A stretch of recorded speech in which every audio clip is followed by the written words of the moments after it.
welcome to, there it goes, another episode of ohmTown on Twitch. I'm going to be following a new format today, and that is I'm picking a particular segment each day. And so Mondays will be creator, and Tuesdays will be news, and so on, education on Wednesday. Thursday will be entertainment. Friday will be social, and Saturday will be tech. So I'm going to try that out for a week, see if people are more interested in that, like that, or maybe if people are interested in maybe the more holistic perspective, which is a little bit of news from every segment each day. I'm pretty chill about it either way, one way or the other. And I've got another project going here in the office, so I might be late sometime this coming week. It really depends on if I get all of the pieces in place and change this up. So hopefully you'll see a big difference in how I get to interact with you guys. And even if more people show up, that would be great. I don't know what all is going to happen. So if you have any questions or comments or concerns, let me know in chat or get in touch with me some other way. But today I've basically gone through the list of news that has been aggregated over at ohmTown.com. That's that site right there.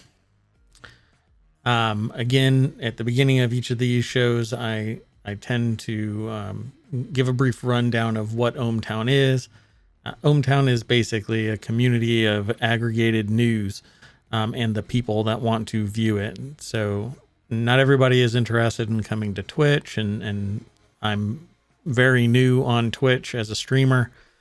So be sure to tell people that I exist. I don't do it myself. I actually surf Twitch as Mayor Watt, not as ohmTown. So unless somebody goes and looks at my profile, they have no idea that I'm a streamer, and I don't really kind of pump myself up on other people's channels unless they ask me outright, hey, are you a streamer? Then I might.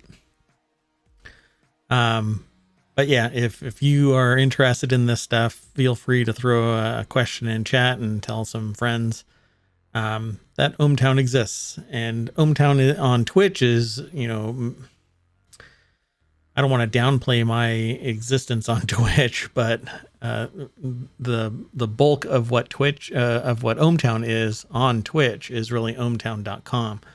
That's where I aggregate all of the news. That's what I had put ohmTown together for, which was just for me to consume and for those who I kind of brought into the fold. And they thought that it was interesting enough and that they said, you should probably tell more people about it. So here I am on Twitch, and I like the interaction, so feel free to make comments. I may come across as kind of scatterbrained. I'm actually looking at my monitor and I'm interacting in real time. So I have not prepared these articles short of me seeing a little snippet of information and the headline. And so you get to interact with it at the exact same time that I am. And that's what I like. So if you want to talk about it more, then we can pause the news highlight and talk more in depth about a particular topic. And I'm fine with that because I can edit things later. For those who want something, just the news, we can edit stuff out if I even choose to do that. I really doubt I will even, diminish the conversation at all by cutting it out through editing. So, but different people like different things. So I'm thinking maybe some people would like a non-political segment and a non-tech segment and a non-news segment where it's more about something else like tech and not just news of the world, which tends towards being political. That's at least how I see news. the actual news category on ohmTown consists of a very broad spectrum of things. The daily news show is actually kind of what yesterday's episode was like, a broad spectrum of things. And that's what the daily news show will end up being, just a broad spectrum. Right now, I'm just testing the waters to see what people might like. So again, today is just about tech. Feel free to ask questions and stay tuned, because what somebody might consider tech is not exactly tech for me, because society and business and tech blend together. That's my domain. That's what I actually do each day, is talk about technology and business and social science, society, sociology. So it might come across as something other than pure tech, but there is a tech context to it. So without further ado, let's get into it. Today is January 29th, 2022, and this is the tech news for the last 24 hours. And if you go over to ohmTown.com, the main front page will have everything that gets aggregated.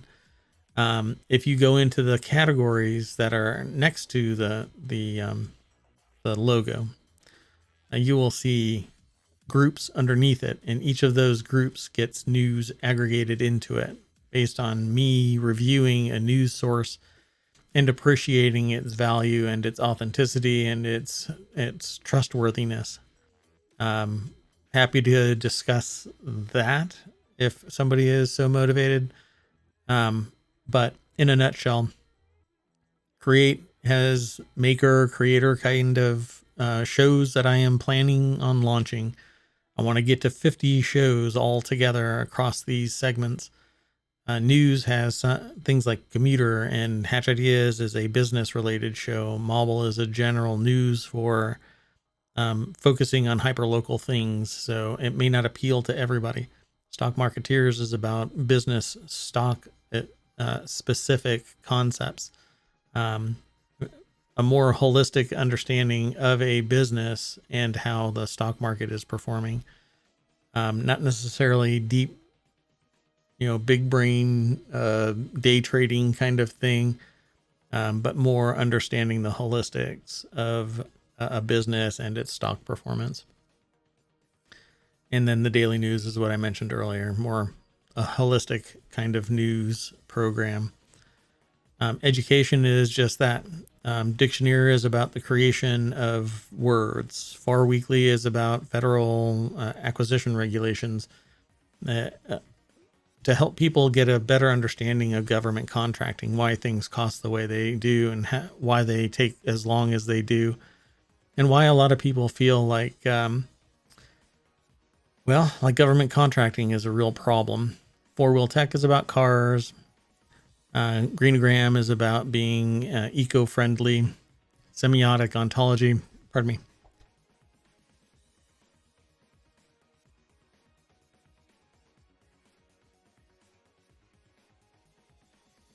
I actually clicked that link.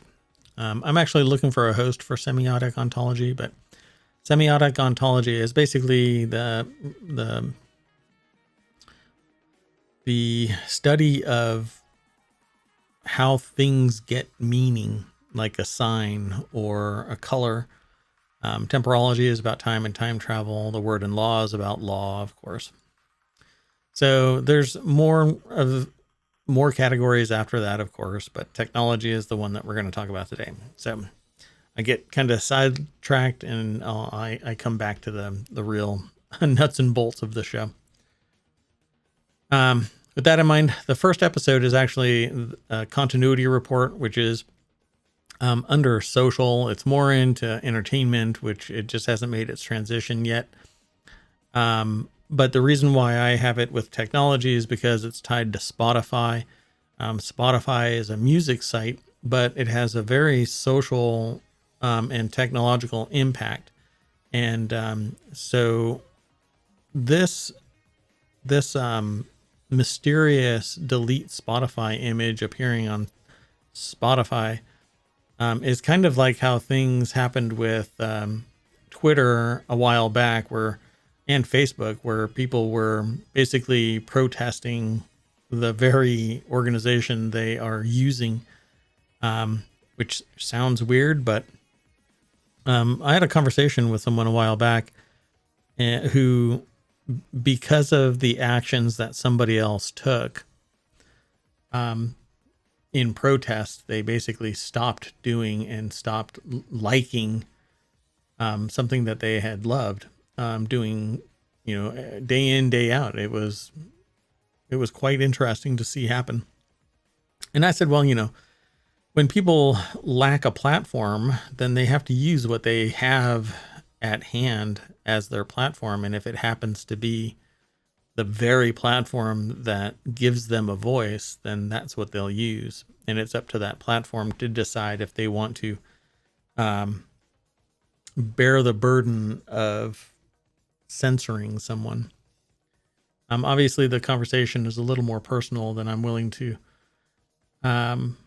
discuss, but the idea of a person's frustration leading to speaking out using the very platform that they are speaking out against, it's basically a level of frustration because they don't feel that they're going to get heard elsewhere. Well, when a lot of people do the same thing, even if it's a delete Spotify on Twitter action, it goes viral. Literally, it goes viral. And so this is all because of this Neil Young, Joe Rogan battle back and forth. The article is over on Variety. This has actually been playing out in social networks like Reddit and Facebook and Twitter, and in some circles on Twitch itself. But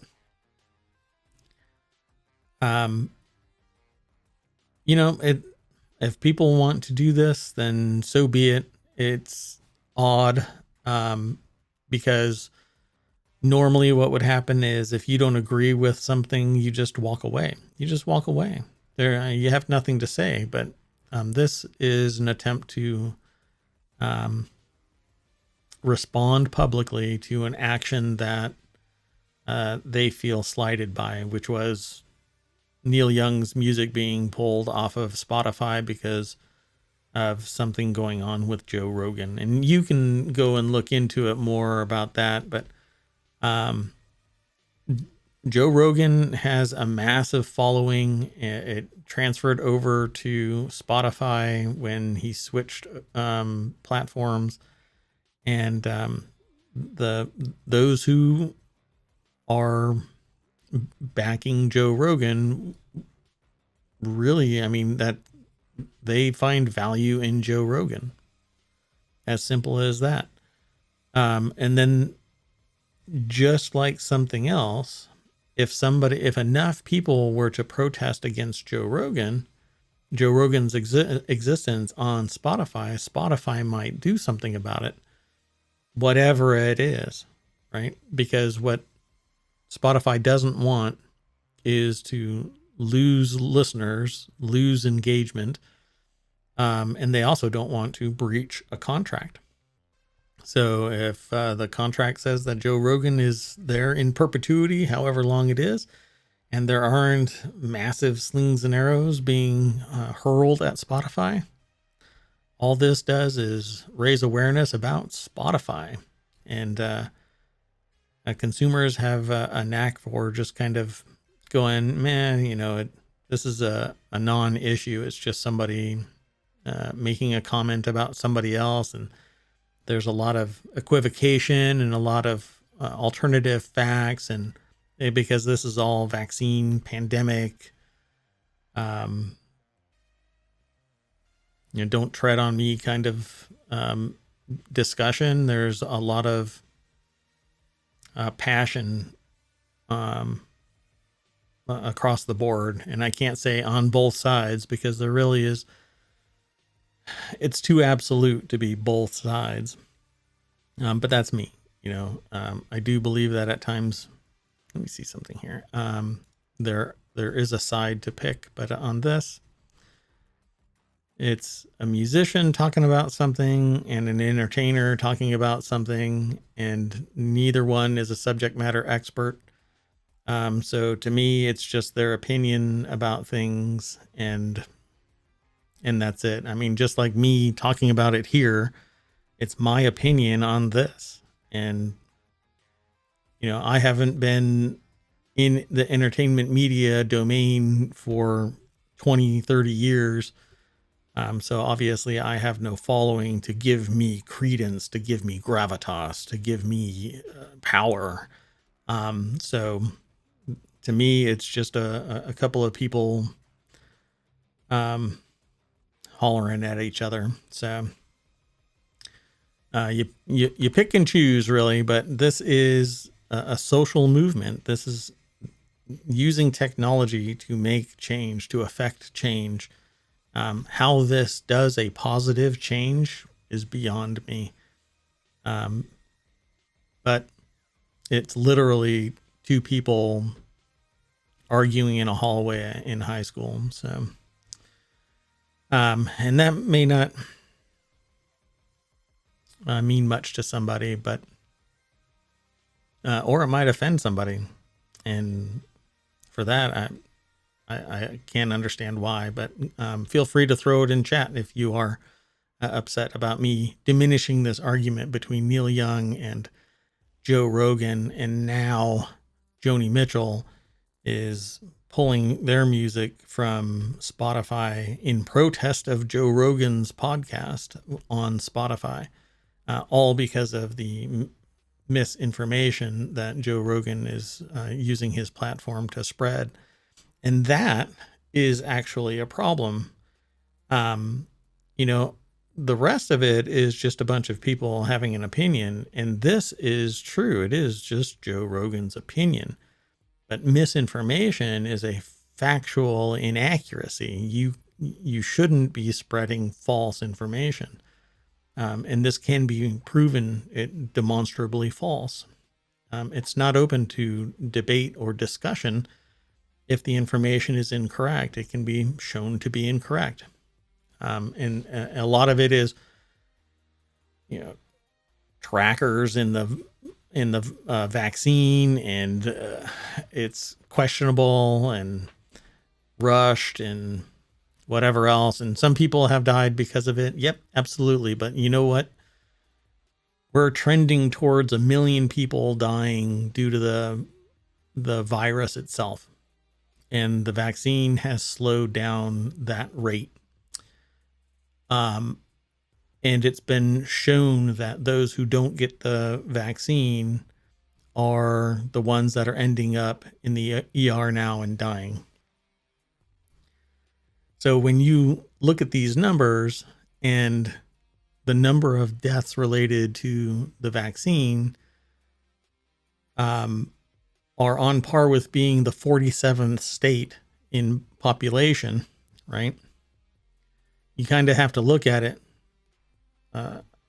like it is any of this other stuff true, other than the fact that the vaccine has been saving lives, many, many more lives than people being harmed by wearing a mask or whatever, and using the technology to spread that misinformation that people are being harmed by the vaccine, or that wearing a mask is wrong, or it violates rights or something like that.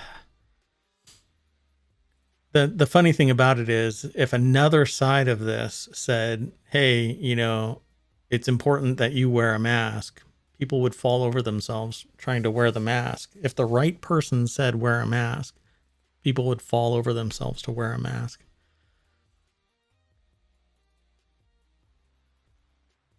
So anyway, now more and more people will be involved in this debate, this argument. But let's move on. It's just my opinion, right, at this point. So under Code Foundation, this was aggregated, and this comes from DZone. Down with cookie walls, give us the web privacy API. And this is something that I could buy into. My problem with cookies and with other tracking systems is that it has no fidelity, no real fidelity, because the asking to not place a cookie or the browser saying, hey, don't track me, it's meaningless, really. Cookies are tracking you all over the place. Your internet provider knows every website that you go to unless you have a special configuration or a VPN that pulls you out of using them as the source for directing your browser to a website. So when you go and look up My Little Pony Rainbow Adventure and you try and hide it from the world, your ISP already knows that you have been visiting, My Little Pony Rainbow Adventure websites for the last 10 years. So invest in a good VPN, but then you have to question the source of the VPN, because if it's domestic, they're tracking everything. And if it's foreign, who knows if they're tracking everything? You're better off creating your own DNS locally and having it reach out to the primary name servers and store a database of everything. But you have to babysit it, and you have to protect it from poisoning, and you have to be tech savvy. So an API that allows me to keep my privacy and to break up with websites that I no longer want to have a relationship with, and to block all communication and spam mail and whatnot. 25 years ago, I started a website, a service, actually, a firewall, a spam firewall that did exactly that. It allowed me to stop all communication with anybody that I didn't want communication with. But people wouldn't pay for it, not even $2. And so, after a year of running this without gaining any traction and me trying to market it and drive it, you just have to call it quits and cut your losses and go in a different direction. So let me know in chat.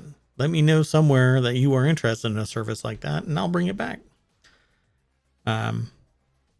Stopped all mail from being sent out. So I'm going to click this link on this other one first. This previous link. It's over on The Verge. It's about that Joni Mitchell pulling their music from Spotify. And here's the link over on DZone having to do with the web privacy API. It'll be great if we could have GDPR enforced web privacy across the board. Because I want that right to be forgotten in the United States. If I break up with a company, they shouldn't be able to track every beep and whistle that I make on the web. And that's just not how it works. Because they can do that to me. Like, websites can break up with me. They can kill all access for me. If Twitch doesn't like what I'm saying right now, they could cancel my stream, block me entirely from streaming, having a platform.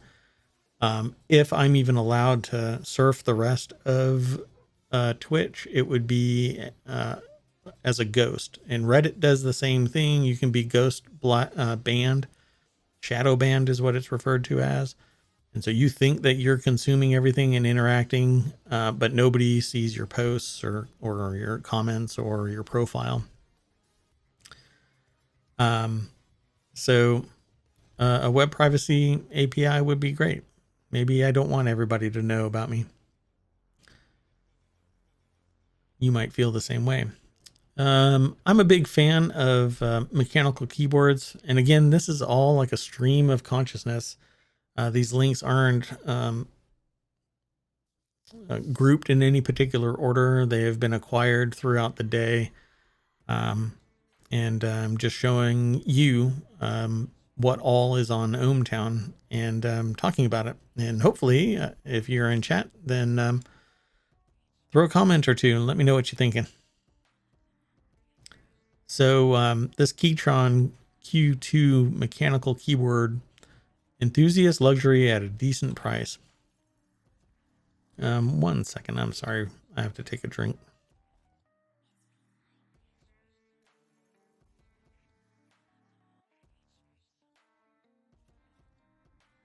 Okay.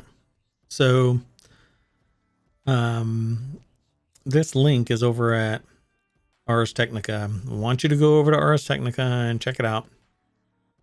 This is a neat little keyboard. I actually prefer a split keyboard. That's what is down here. This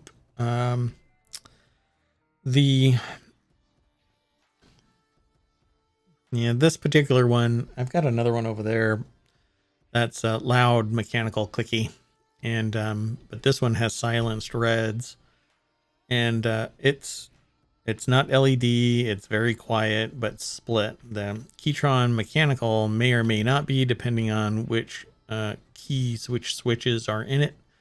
And keyboards, mechanical keyboards that are customizable with hot swap switches and the ability to swap out keycaps, and based on the connectivity and whatever else might be in there, you might be paying $500 for a 65% keyboard that has a really, when you hear a nice keyboard, you really know that it's a nice keyboard. It's hard to explain it any other way, but you can hear on some keyboards when you type on them, or when you hear somebody type on them, you hear the springs squeaking like a grating sandpaper kind of a sound, and not this real nice sounding, like I can't describe it, what that sound really is. Oh, I'll have to hunt down some more audio and mechanical keyboard videos, because there are some switches, once they're manipulated a certain way, you can lube them a certain way and put certain rings in them so that it only drops down a certain amount of range and only takes a certain amount of pressure. And when everything is lined up, man, the sound is just amazing, and you really enjoy typing. But yeah, it's not always like that. My keyboard right now, which is a Mistel split keyboard, basically off the shelf, it hasn't been manipulated in any way, no switch lubrication. It's not hot swappable. You can pull the keycaps off, but the one that I actually have right now has 2-letter Y's instead of an I key, because that's how it came shipped to me. And even in the extra bag of keys, there's no extra I. But I can buy more keycaps and swap them out. But anyway, my point is, if this Keytron Q2 is truly luxury at a decent price, then you should get it. I don't have experience with it, but it looks nice. But being a small keyboard means that it's not ergonomic, not in the slightest bit. If you have to break your wrist like that to put your hands on a keyboard because it's so small, you end up with, right? You end up with carpal tunnel syndrome, or a repetitive strain injuries. And that's because you're breaking your wrist to type, and it's not good for your wrists. That's why split keyboards are my favorite. And when you're 20, when you're 30, it doesn't really amount to much. You don't think that you need a split keyboard or an ergonomic keyboard at minimum, but later in life you will find out that you do. Not everybody feels it the same way, but many do. So push for a mechanical keyboard. Push for the industry to adopt mechanical split keyboards, not just mechanical keyboards, but split keyboards. This next article is Band to Bezel. It's basically a group about watches. again, go sign up at ohmTown and let me know that you appreciate this kind of a show and a website like it. Obviously, it's not as massive or chaotic as some news aggregation sites. I curate and focus them into those 6 categories, and within those 6 categories, the various groups. But I do that because it's each news source, it has a topic, a focus, and that's what I aggregate to, not just to the front page. And it isn't about people submitting it. It's about arguably news that has been vetted by reporters, and it's not necessarily something that is just pure opinion. Sometimes it is. So this is Band to Bezel. The news comes from Monochrome Watches. If you click the link, you'll get taken there. And it lets you, this shows you the gearworks of a watch from ultra thin to ultra small, the new Bulgari Piccolissimo.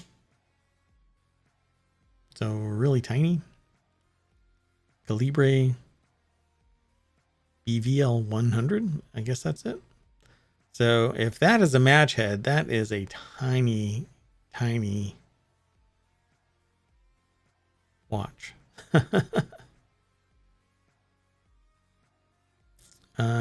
Let's see. So my site only uses a small amount of the article. This movement is tiny. Wow, that is fascinatingly small.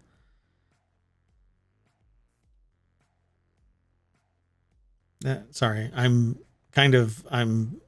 without words because this is a tiny piece of metalworking. This isn't just I just don't know how to describe it. That's fascinatingly small. And I'm sure that you can get smaller and smaller, but this looks like it could still be functional, yet still is tiny. Neat. So I'm not sure how much it will cost. Let's see if they have it down here at the bottom. Sometimes they do. Nope, doesn't look like the price is in there. Let me close this. I don't see the price. Okay. Well, maybe it's at the top. No. Well, we'll just keep going. These little colored pieces right here are actual jewels. And they are anchor points for pins for something inside the watch. And because it isn't metal on metal, it doesn't suffer from the same type of friction. And there's a little micro drop of oil in here that allows that piece to spin with very little resistance. And that is one of the efficiencies within watchmaking. So it's pretty fascinating. And this next article is also from Band to Bezel, the Petrolhead Corner. Some of the most unusual, weirdest, and coolest car doors ever. I'm going to click this little link here. It'll take you over to Monochrome Watches. And the reason why I clicked this is because it was something that there are people that are very passionate about certain things. And I wanted to highlight some of this tech in cars. And this is it's actually another group. So I'll go back here. And that 4-wheel tech is where that article should be thrown. It just wasn't done. And I thought it was really neat because it's all about weird car doors. And in this particular car, they pivot straight up. I've always wanted to modify my car so that they were sliding doors and not out. I think that doors opening out is really crazy, because somebody always ends up hitting somebody else's car. I am just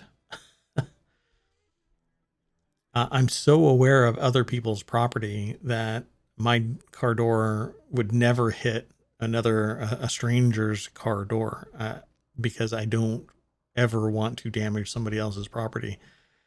And it's not even an accident. You just don't do it. You become hyper vigilant about damaging somebody's door because you don't want it done to yours. Well, anyway, different car doors have different ways of opening over history. I've seen some that drop down into a thick space, basically where you would normally step, that little ledge. And this one actually opens into the car's body, which I think would be brilliant. Oh, this is the car. The car doors actually drop down into basically the skirt of the car. So you can actually see the little gray band. You can't see my cursor right now, but anyway, where the car door would be, they've lowered it down into the frame. But with the push of a button, it will rise up to the top by the side view mirror and the A-pillar. And Tesla Model X has gull wing doors, which in and of themselves kind of pose a problem. If you're too tall, you bang your head. You need a higher ceiling above you so that the doors don't hit something. You need a wider width because the doors have an arc. They don't just pop straight up. And some kind of dig it, but others not necessarily. I dig suicide doors. The whole front of or whole top of the car comes off.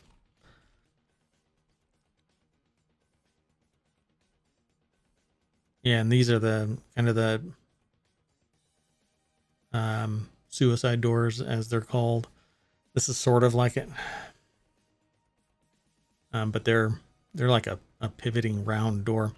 Anyway, thought it was a really neat title, and it was put together by Monochrome Watches, and it's written by Robin Noy.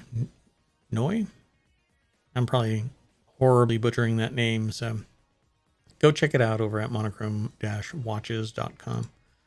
The next article is in the Word in Tech. It's from The Verge. If you click the link, you'll get taken over to the site.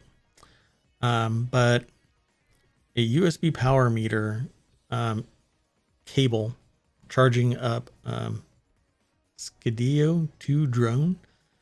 So when we go over to the site, you'll see what it does, which is really cool. So it's a PD. So there are smart and there are dumb cables, and smart cables are PD cables. And where is it? Maybe it'll talk about it. Hold on one second. Let me do something real quick so I'm more specific when I talk about it.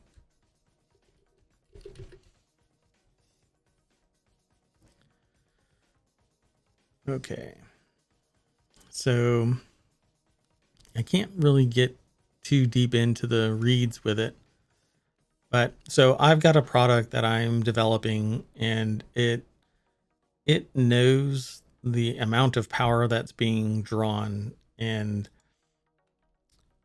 so what PD is power delivery, and it allows for more power to be pulled through the system if the charging components all are power delivery compatible.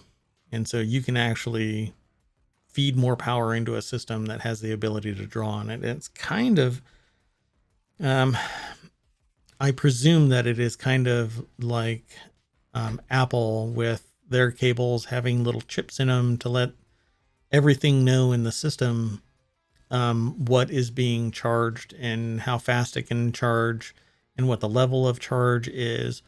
And that way it doesn't do damage to the system when something is charging, because it isn't unheard of for you to plug something in that can't handle a certain voltage and you just over voltage the device and it shorts out. But knowing what it is pretty neat, right? So it's saying 0.5 watts. And up here, it's saying 86 watts. So it can pull a certain amount, and it's letting you know what it's actually pulling. I don't think it's saying 8.6. But that's a tremendous amount, I think, for a phone. I have to look more into that. I don't know what that is again. It's a drone. Huh. Anyway, so it's a USB-C cable with a built-in power meter, so you know what is being drawn from the mains or from the brick that you have plugged into the wall. In the word in tech, we have Epic largely lost to Apple, but 35 states are now backing its fight in a higher court.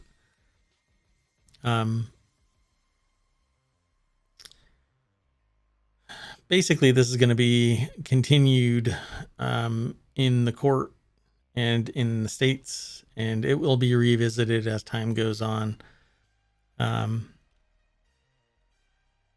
But I'm really not sure what's going to happen. So during the fight, Epic was trying to make the case that Apple has a monopoly over iOS apps and was asking for changes that would effectively force Apple to take a smaller percentage of all of the transactions that go through that store. Well, again, this is an organization that is saying that they want access to the Apple built store, right? And Apple's saying this is how much it costs to do that, and Epic doesn't want to pay that, or doesn't see the same perspective, right? So they want to either lower the price or open access. Well, anybody has access to the Apple Store. You just have to build an app that fits the requirements, right? So if you program an iOS app, you can submit it to the store and benefit from the massive platform that is the Apple Store. Now, I just, again, everybody who puts in millions, hundreds of millions, billions of dollars in promoting, building out the hardware, building out the marketing engine, et cetera, they deserve to benefit from their efforts, value for value. And like customers, you have to speak with your wallet. So Epic should just pull away from Apple, but they can't because they want those customers. And so it turns into a very costly fight, and those costs are going to be pushed over to consumers, because you can't spend millions of dollars on a legal battle and just chalk it up to because you're going to end up with a board of directors saying, why are we fighting this if we do the exact same thing? Perhaps, I don't think Epic does that, because Epic doesn't allow just anybody to submit to the Epic Store. They could, and I just don't know about it, but normally, Epic is a publisher, so you could submit it to Epic and maybe they will. But you, as a consumer right now, can pay $99. You can program a Hello World app as long as it has some unique aspect to it and isn't just Hello World, and you can submit it to the Apple Store for distribution via the App Store. It's as simple as that. The development software is free. There's so many code snippets out there that you could probably make something or buy something from another developer and submit it as your own. It is a distribution network. So rightfully so. They have control over what goes through it and the rules within which it takes place. So I really don't have a problem with Apple ruling their world if the world is limited to the App Store. And they charge a certain amount for the transactions that go through it, and all transactions. You can't send people off to your website for purchases via the app.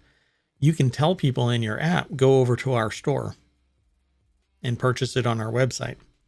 But what you can't do is direct people out of the payment processes in the app. They have to go through Apple. Otherwise, you're in violation of the rules for the App Store, as far as I know. Again, correct me if I'm wrong. Come to tomorrow's show if you're not here and you're watching a VOD, and then come back and talk. But I don't think that this is really antitrust. This is them controlling their store. It's like walking into somebody else's store and saying that you don't like their prices, so change your prices, and then it becoming a legal matter. Well, that's not how it works. If you don't like my store, don't come to my store. Shocking, I know. So this is the word in tech. Again, the article comes from The Verge. Again, it's just a little snippet of the total story that's over on The Verge. Appeals court upholds California's net neutrality law. This is great because net neutrality basically died, and that allows an organization with an interest in controlling the data through their system. And in some cases, the producers of works have the ability to manipulate the data stream so that it isn't unfettered. And so if I am a user of, just as an example, right? I'm not saying that anybody does this. At least I don't know of it anymore. There was a time where there were complaints coming from Netflix that consumers of Netflix weren't getting the same quality of service from Netflix as they were from competitors who also managed the endpoint. So as data streamed from Netflix's servers to a customer of Netflix, when it traversed an intermediary competitor's cables, it would be throttled. That ends up impinging on the quality of the service, and that would be anti-competitive. It would be, that's why we have easements on roads and things like that, so that nobody can stop me from getting to my whatever or out to wherever. We have easements on roads, and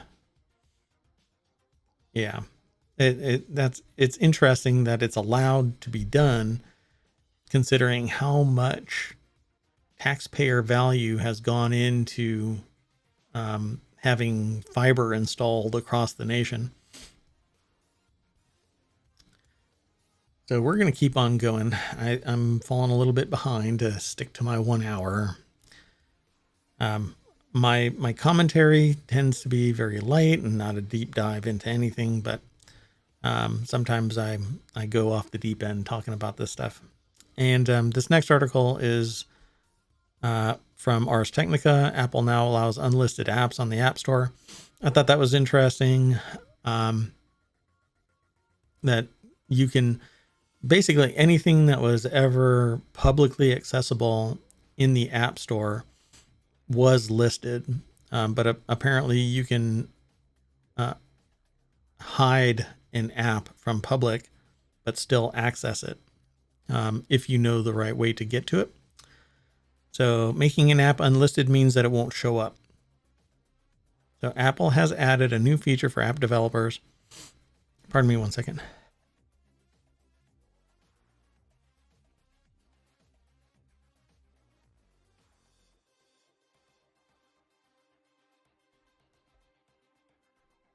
Sorry about that. So Apple has added a new feature for app developers that should prove useful for internal tools and other kinds of applications that are meant for a specific set of users, but not for the wider world. Unlisted apps. So this article over on Ars Technica, Samuel Axon is the writer. And so, yeah, you can put things now on the App Store, but nobody has access to it unless you give them access to it. If your app already approved for private download on Apple Business Manager or Apple School Manager, you'll need to create a new app record in App Store Connect, upload your binary, and set the distribution method to public before completing the request form. So like I have a couple of apps that are in the App Store, but I have them delisted. They're not for public download anymore.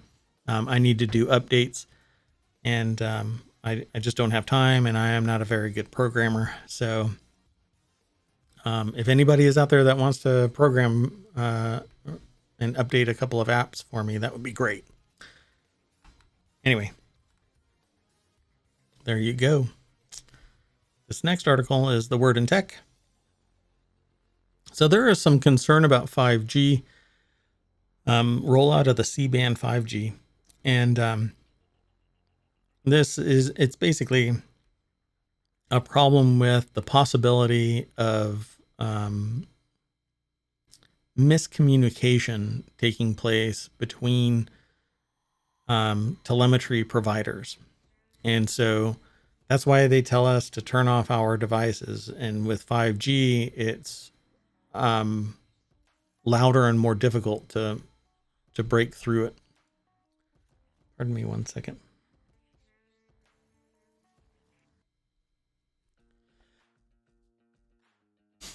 I'm having a day. What is going on? Anyway, this article is over on The Verge, and you can go and check it out and then come back and talk to me.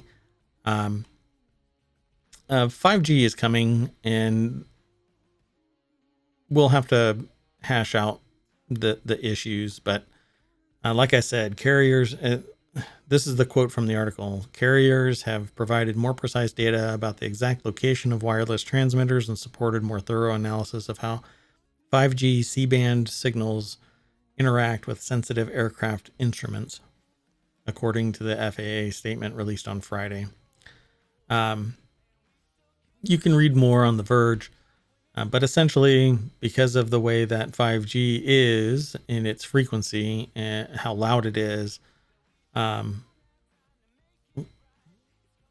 the inability to block that noise out may prove troublesome to the various instruments that are providing telemetry. I'm not sure to what extent, but it has been apparently a big enough issue to pause the rollout of 5G, at least around airports. Which a lot of people think that cell phones have to do with communication from your phone to something up in space, but cells are actually towers of radios that cover a certain area of distance. And as you drive around, you hop from cell, that little circle is considered a cell, from tower to tower.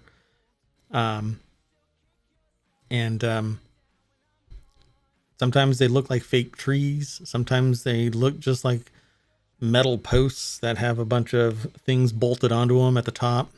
A bunch of little dishes. Sometimes bigger dish. I mean, it really depends on the tech that's being used at the time. Anyway, let's move on. So the word in tech, this article is T-Mobile will reportedly fire corporate employees who aren't fully vaccinated by April 2nd. So get vaccinated and maybe you'll have a new job over at T-Mobile. This article comes from The Verge as well. Employees who have only received one dose as of February 22nd will be put on unpaid leave. So get your shots. Otherwise, you will be unemployed by April 2nd if you are at T-Mobile. So I guess they're pretty serious about protecting the rest of the employee population who doesn't want to get COVID. And again, for me, it's up to the business. If they don't want the risk, then so be it. And I recently got into a discussion where somebody said, again, pardon me,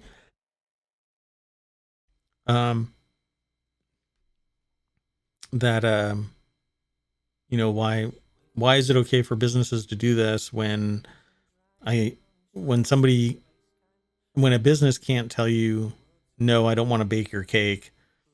And to me, somebody baking your cake and writing a message on it that they find offensive for whatever reason doesn't transmit a virus into a complete stranger and potentially kill them. And that's my argument. That's my counter. It's not really an argument. It's a statement that that business won't die from making a cake that has a message that they might find offensive.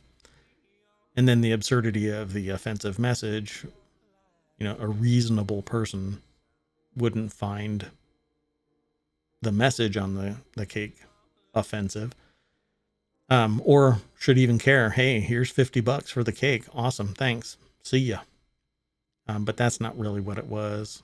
It was about something entirely else, bordering on protected class kind of issues. So I'll just leave that there. Happy to talk about it if you are interested in talking more about it.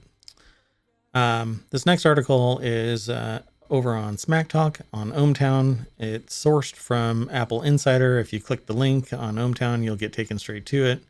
How we ended up with the pregnant man emoji. I have not seen this yet. I clicked on it because I have not seen this yet. I think it's kind of interesting that they would do something like this. Because as far as my conversations about this with people have gone, and I'm not talking about this emoji, I'm talking about, I'll use this exact verbiage. If it were up to men to have to carry a baby full term, humanity would drop to nothing. There would be no, if it all flipped over to men, we would probably not persist as a species. But it is doable. There are scientists who have created synthetic wombs and have grown, for lack of a better term, I think it was a sheep or something like that. Hold on. Let me see if I can pull it up real quick.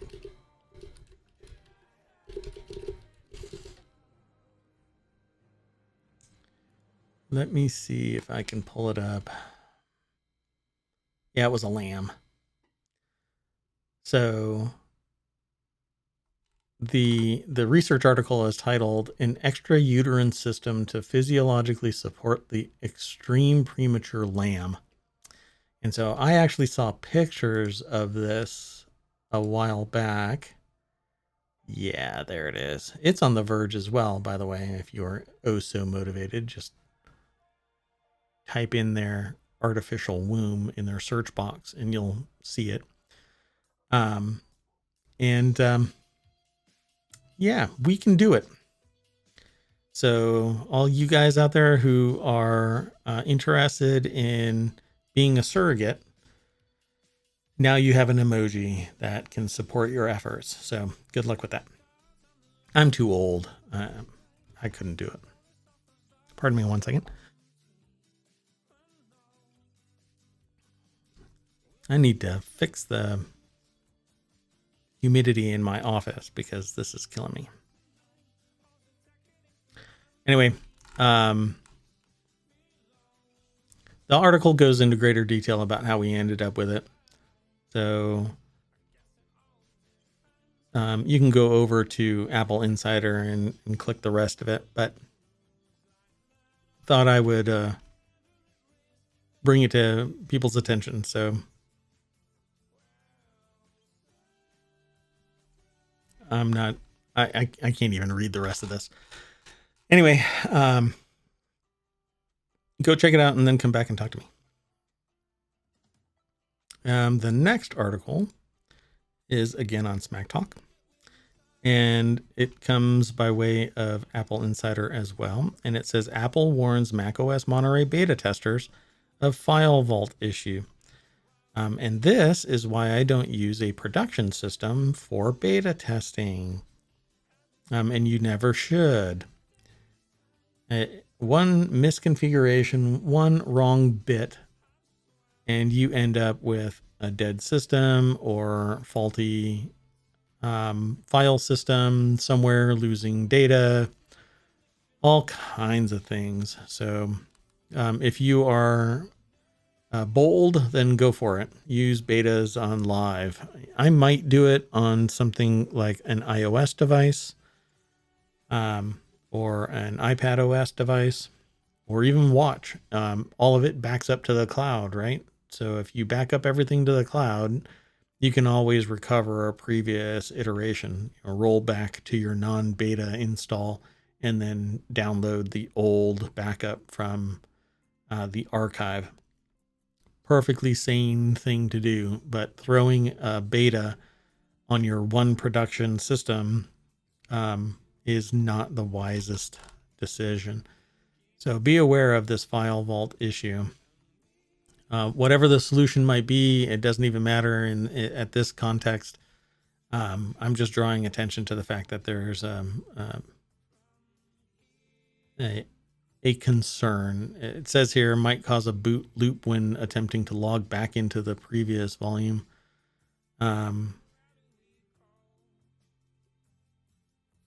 Yeah, installed, may have trouble testing both the Monterey beta and the macOS Big Sur 11.6 update. So it seems like it's going to be pretty niche, but if you actually install the beta, you may not have a problem at all with the beta itself, but trying to roll back, trying to flip back and forth, you might run into problems. So, and that's kind of been my experience with Apple operating systems. The one that I have installed is usually just fine, including the betas. But I've never tested both on the same machine. I just think that it's too volatile. And I think this is my last article today before I talk to you about this Kickstarter that I've been talking about for the last 3 days. This one is The Word in Tech, and it's about Logitech. It comes from by way of The Verge, and it's Logitech's outstanding stream cam is on sale for nearly its best price to date. I don't know how long this will last, so if you are listening to this VOD 2 days from now and it's no longer on sale, real sorry about it. But I don't use Logi products. I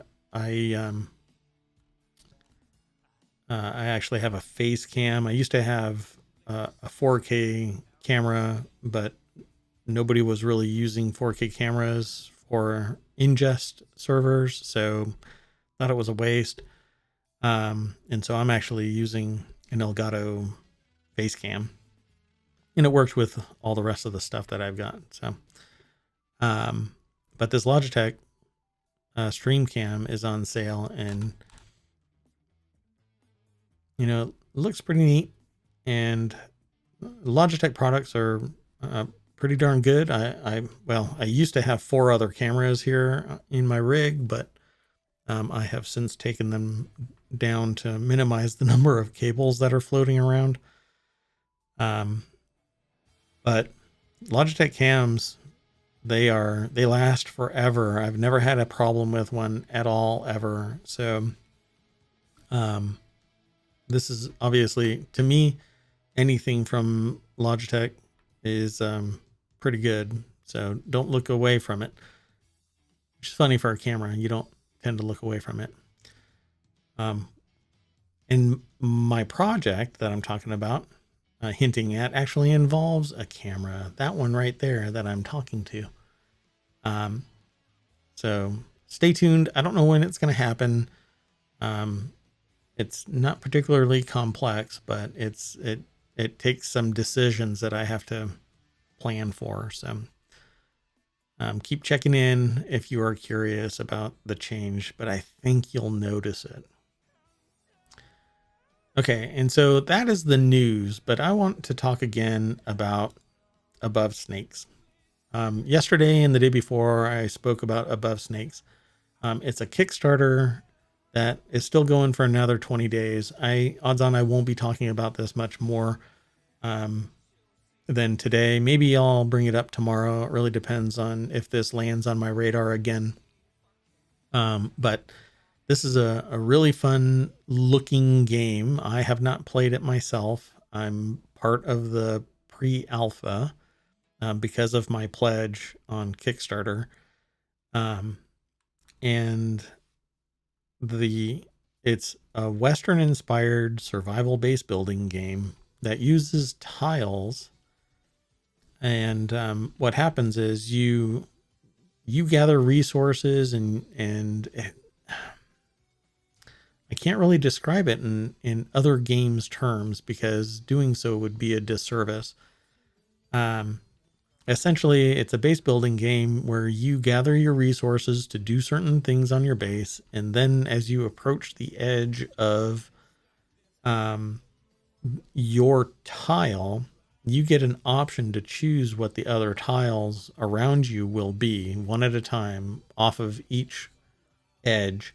So you walk up to an edge, and like, let's say that edge right there that I'm pointing at in my window, that edge I walk up to, I get to choose what it is that's going to get placed down there. And it just seems like a real blast to play. And here's a picture of kind of how it works. And once it's in place, it becomes resources for you and obstacles, because there might be things on it that you have to contend with. I don't know beyond that in terms of what exactly will spawn on each tile, or if it respawns, or if there are other tools or whatnot.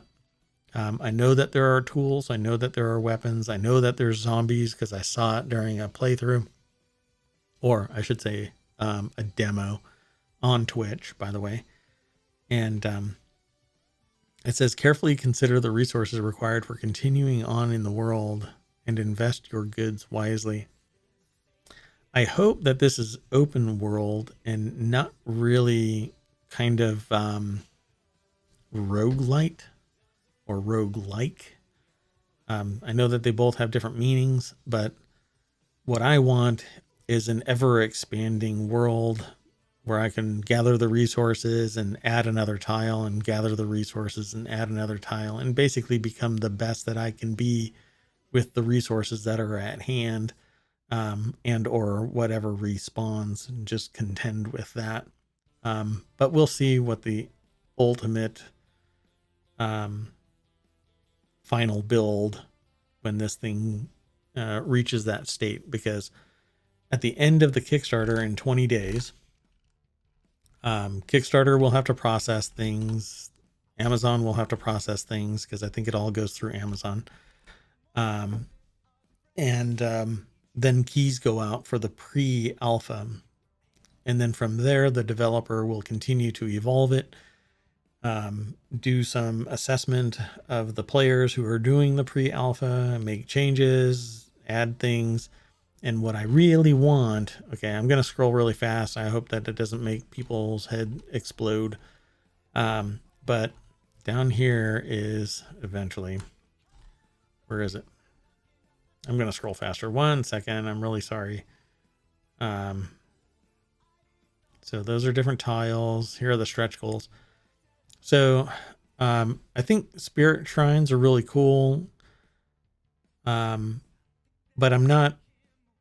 that's not what's really motivating me. I don't really, I mean, to me, it seems like it's not something major. Mini games as well, not too into it. I would love fishing. Fishing has always been a thing in every game. It draws people to it. People play World of Warcraft just for the fishing. People play New World just for the fishing. People play all kinds of games just for the fishing, and then there are just fishing games. But what I really want, fishing would be great, but I want these animal companions. And I want a mass of them. I want to be able to have like 10 of them following me around. It would be great if they help me in battle. They are like battle pets, right? But if they're just cute little animals that follow me around, then great. But the way that this is you are the one person, and that's it. You don't make a custom character. You don't have a different name. You are that person in a scenario, in that world, that Western world. But for me, I see so much more there.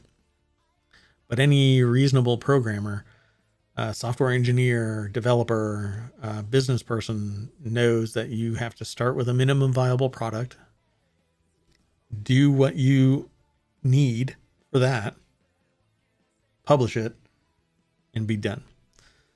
And that's where I'm at with this stream. I am done for the night. And I want to thank you all for coming or watching the VOD. Really appreciate it. And if you have questions or comments, you can always find me either on ohmTown.com. Just leave me a note. There's a Discord. I don't think I have it published, the Discord, on the ohmTown page. But there is a Discord. I'll get it done. Pardon me as I scratch my eye. And here on Twitch, if you send me something on ohmTown, then it may take a little while because I'm not always on the ohmTown thing. I am always in the chat though. So if you come over to the ohmTown channel on Twitch and then you type a message into chat, I will see it because it's always sitting here. But you can also catch me on Twitch pretty much 24/7 as Mayor Watt.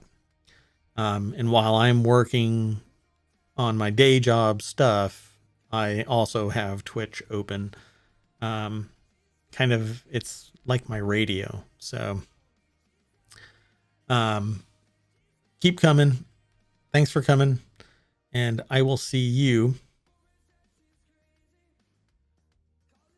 tomorrow at 6 Eastern. Thanks again.